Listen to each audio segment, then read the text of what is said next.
Before we start the video, there's a couple of really important things I need to tell you.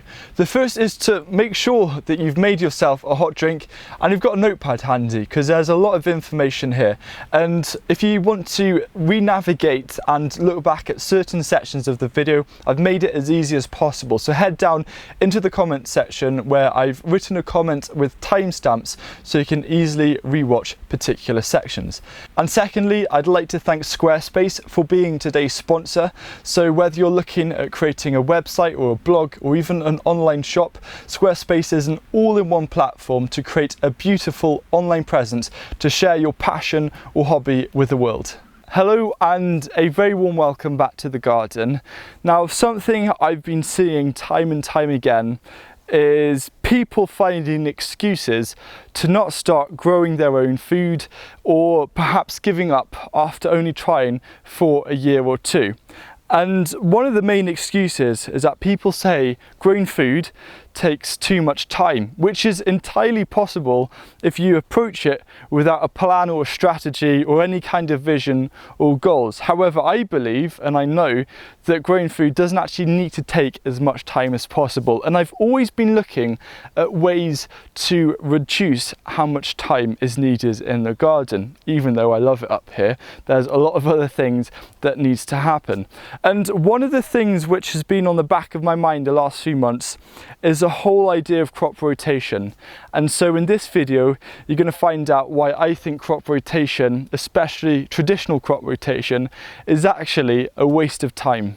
Now, don't get me wrong, I think that crop rotation has been an absolutely fantastic tool for gardeners to maintain healthy soils and to also make sure that you reduce pests and disease issues.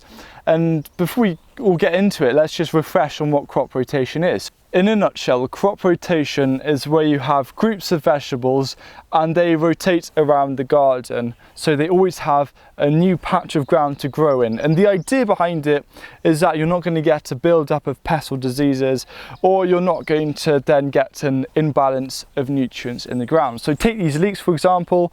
If you're using a 4-year crop rotation, as you would most likely apply to a garden of this scale, these leeks, say this is year 1, won't be back in place until year 5. So all of these groups tend to follow a pattern. So people disagree slightly with the ins and outs, but to keep it simple, it's something like potatoes and cucurbits are followed by roots and alliums, and roots and alliums are followed by legumes and salads, and then legumes and salads are followed by brassicas. And then year 5, you go back into your potatoes and cucurbits. I just want to say that you may find this video a little bit controversial, but watch the whole way through, because I hope you'll then understand your reasonings if you just think I am going backwards in progress. But what I feel as gardeners is that we're actually going forwards in progress, and there's a lot more people now practicing low dig and no dig methods. So for example, we've adapted our own style of low dig method, and now it's transitioning slightly into no dig. And when I say slightly, I mean 90% of the garden this year is no dig, and the benefits are absolutely amazing. Now, we started off with a different soil structure and transitioned from traditional into low dig over the last 15 years or so. But our gardening practices have adapted, and as a result we've also been learning a lot more about soil health and how digging, especially double digging soil, just destroys the structure. And you've got microorganisms in the soil which are there to help your plants grow if you have a balanced, healthy soil structure. But when you destroy that, you're just inviting pests and diseases. And this is when crop rotation, traditional crop rotation every year was needed, because you were not really looking after the more detailed health of the soil, and you had to rotate crops to try and reduce pests and disease issues. I honestly believe that the style in which we grow our food has been adapting and very, very progressive.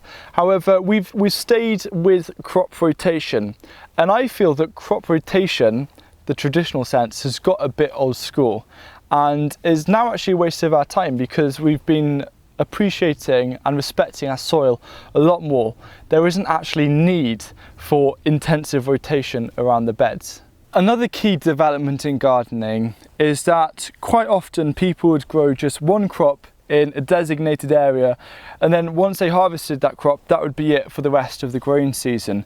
But I think we're all really trying to find ways on how we can maximize what we're growing in a single space and get more than one crop or one harvest per season. And one example is we've got another leek bed here, because after all we are in Wales, and earlier this year this is where all our first early potatoes were growing, but now the leeks have taken over, and in effect we've already had a little bit of a rotation. And so if say 60, 70, 80% of your growing space has 2 or more crops a year, you've already done a bit of a crop rotation anyway.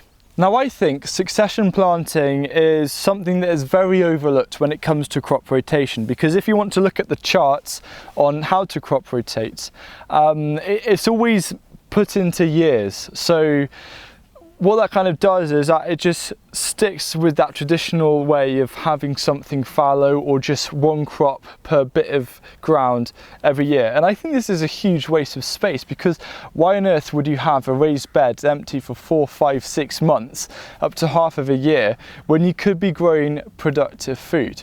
So one of my favourite permaculture principles is observe and interact. And permaculture is where you just look at nature and use that to inspire you to create efficient systems, whether that's in your household or in the garden or on a farm or anywhere. And something that is quite easy to observe in nature is succession, and it's kind of split into 2 key sections. There's short-term succession, where say if you have a bit of grass, over the months you'll see different plants coming in and out of fruition depending on the season, and it will happily stay like that for a few years without any kind of external inputs. Long-term succession is when you have a bit of grass, but over the years it then turns into woodland. Now I think we can use nature as a framework to have a fresh approach on how we look at crop rotation, to both be really beneficial to the soil, but to also save us quite a bit of time. I just want to quickly tell you about today's sponsor, Squarespace. So if you have a hobby or a business in need of a website, or you're thinking about starting a blog to share your gardening adventures, then look no further. What I love about Squarespace is their customer care. Now in this day and age, if we're trying to contact a corporation and speak to a human being, it's almost impossible. But with Squarespace, they have 24/7 customer support from employees in their very own offices, and if you have a question, they will typically respond in an hour. Now if only more businesses were like that. So go to squarespace.com for a free trial, and then when you're ready to launch, head to squarespace.com/HughRichards for 10% off your first website or domain. In all honesty, having to create a new planting plan every year was such a pain, because you didn't have much flexibility, because you also had to look at where things were the last 3 years. And then you have really confusing things like swede and radish, who are actually brassicas and should be with their brassicas. But this is something I just completely overlook and stick in the root beds, and they do absolutely fine. So my version of crop rotation is inspired by nature and that of succession and natural progression. So I will happily grow crop in the same place for 3 to 4 years now, and that is far less extreme than having to rotate it every single year. And the reason why is because I'm confident with how I treat the soil. So I will talk more about how we personally maintain soil health with our own way of doing it, because this was all kind of just clay topsoil put in and then just adding manure and compost. Now it's mainly just compost, to be honest, but I know by applying a top dressing of compost and not digging and just being patient as well, patience is very important, I will be confident with the health of the plants. Now I'm not going to be really silly and say if I had a really bad infestation of potato blight and continue trying to grow potatoes in the same soil every year, I don't think that's a very good idea. So what we do actually is we grow mainly first earlies and second early potatoes, so we can miss out on that potato blight, because if the tubers get blighted and you miss a tuber, then it will just, the spores will stay in the ground and come back to bite you next year if you grow potatoes in the same place. But for club roots, what I actually recommend you do is grow brassicas in pots of compost for as long as possible, so they get super healthy developed root systems before putting them in the ground, and you're guaranteed a much better success rate and going to have a much healthier crop. So should you have a disease, then rotate it. But what I would recommend you do is, rather than affecting the rest of your planting plan, because you might stick to the same planting plan for 3 years before rotating, is rather than shifting everything about, just swap it with something else. And it's really as simple as that. So here's a real life example. This is the second year of the squash bed and the second year of the runner beans, and in all honesty, they're doing absolutely amazingly. Now, for me, what I'll probably do is keep them in the same place for another year and then rotate them.